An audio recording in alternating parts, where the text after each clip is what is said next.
जो रात पूरी ढाबे पे गुजार के सुबह घर पहुंचेगा वो ड्यूटी पे कब जाएगा, वो तिजारत के लिए कब जाएगा, वो कमाई के लिए कब जाएगा। होटल में खाना खाने की जरूरत थी, खाना खाए निकल गए, जरूरत पूरी हो गई तो निकल जाओ, क्यों गपशप करते हो। अरे मस्जिद में जब जरूरत पूरी हो जाए तो कुरान कहता है फैज़ा कुदियतिस सलाह फंतशिरू, नमाज पढ़ लिए तो बाहर निकलो।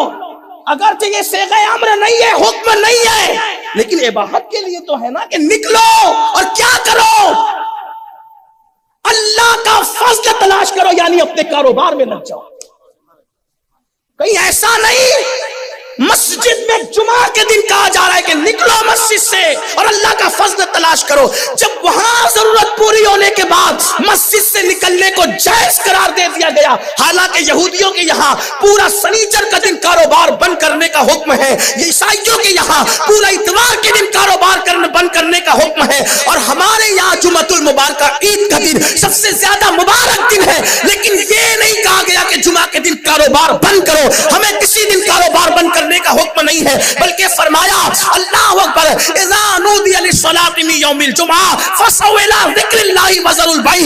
अज़ान से पहले कारोबार कर सकते हो, मगर अज़ान सुनो तो कारोबार बंद करके अल्लाह के जिक्र के लिए दौड़ पड़ो, अल्लाह की इबादत के लिए दौड़ पड़ो। तो चूंकि बंद करने का हुक्म दिया था कि अज़ान सुनो तो कारोबार बंद कर दो, तो किसी को यह गलत फहमी ना हो जाए अब अज़ान के बाद कारोबार कर नहीं सकते, तो इबादत के लिए कह दिया गया फैज़ा कुदियतिस सलातु फंतशिरू वब्तगू मिन फज़लिल्लाह, और दौड़ो वब्तगू, फैल जाओ जमीन पे, निकल जाओ जमीन पे अल्लाह का फज़ल तलाश करने के लिए। क्यों? इसलिए कि गुर्बत इंसान को कभी कभी कुफ्र तक पहुंचाती है। आजकल के नौजवान लड़के रातों को नुक्कड़ों पे, होटलों पे, ढाबे पे, गुनाहों के अड्डों पे गुजारते हैं और दिन भर सोते पड़े रहते हैं। नतीजा क्या हो रहा है कि बहन दूसरों के घर में बर्तन धुलने जा रही है, बहन दूसरों के घर में कपड़े धुलने जा रही है। मुझे बताओ कुरूने ऊला के अंदर अगर गुर्बत ने कभी दस्तक दरवाजे पर दी है तो औरतों ने जो काम किया है घर में बैठ करके किया है। हमारे सियासतदान औरंगजेब आलमगीर जैसे थे जो 11 महीने तक अखंड भारत पर हुकूमत करता था, और रमजान शरीफ का चांद नजर आता था तो अखंड भारत का बादशाह दिल्ली की मस्जिद में लोगों को तरावी पढ़ाने के लिए खड़ा हो जाता था। ये हमारे सुनहरी दिन थे, ये हमारी तारीख थी। मुसलमानों को हो क्या गया है, रातों से रातें ज़ाय कर रहे हो, दिन ज़ाय कर रहे हो, वक्त ज़ाय कर। लोग कहते हैं मौलाना पढ़ने के लिए वक्त नहीं मिलता। मैं आपसे एक बात कहता हूं, अगर 1 घंटा आप किसी किताब का मुताले के लिए निकाले, 1 घंटा से, 1 घंटा कह रहा हूं इसलिए 1 घंटा किसी किताब के मुताले के लिए निकाले, 10 सफ़ात रोजाना पढ़े, 10 सफ़ात, एक साल में कितना पढ़ लोगे पता है?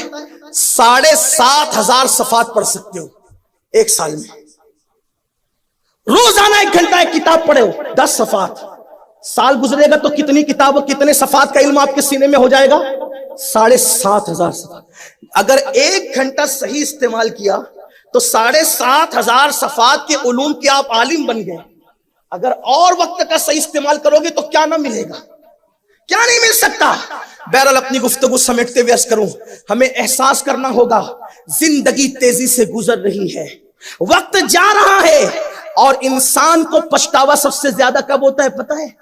जब उसको मौत आती, वो मर रहा होता है ना, उसको एहसास होता है मैंने अपनी कीमती जान गंवा दी, जिंदगी गंवा दी।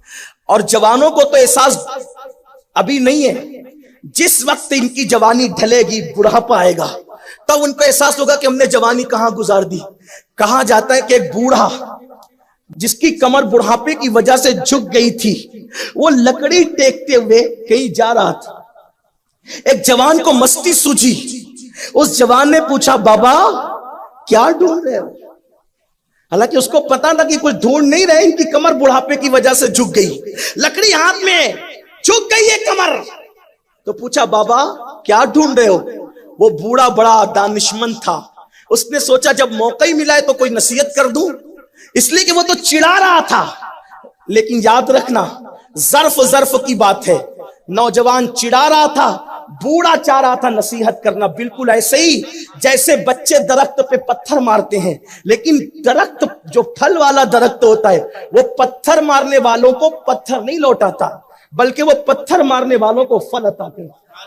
ये फलदार दरख्तों की पहचान है। कि पत्थर के मुकाबले में पत्थर नहीं भेजे जाते, पत्थर के मुकाबले में फल दिए जाते। तो बूढ़े का मजाक उड़ा रहा है, बाबा क्या ढूंढ रहे हो? बूढ़े ने क्या कहा? बेटा मैं अपनी खोई हुई जवानी तलाश कर रहा हूं, मैं अपनी खोई हुई जवान।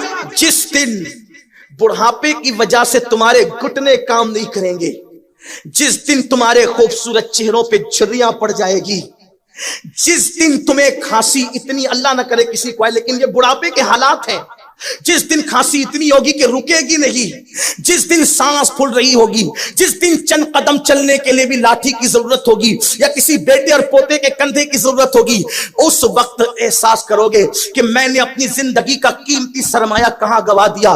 बस दो बातें करके मैं अपनी गुफ्तगू मुकम्मल कर लेना चाहता हूं, ध्यान से सुनना मेरी कौम के जवानों। अल्लाह ने जवानी दी है, इसको जाय मत करो, एक एक लम्हे का सही इस्तेमाल करो, इसलिए कि जो जवानी में इबादत करता है बुढ़ापे में नहीं कर पाता उतनी इबादत, तो अल्लाह फरिश्तों से कहता है, फरिश्तों उसको बूढ़ा मैंने किया है ना, उसकी ताकत मैंने वापस ली है ना, अब ये जवानी में जितनी इबादत करता था बुढ़ापे की वजह से कर नहीं पा रहा है, मगर इसको वही सवाब दिया जाए जो इसकी जवानी में इसको दिया जाता था। इसलिए सही इस्तेमाल करो अपनी जवानी का। किसी ने कहा था अगर जवानी में इबादत नहीं करोगे, जवानी में सजदा नहीं करोगे, तो बुढ़ापे में कुदरत तुम्हें करने नहीं देगी।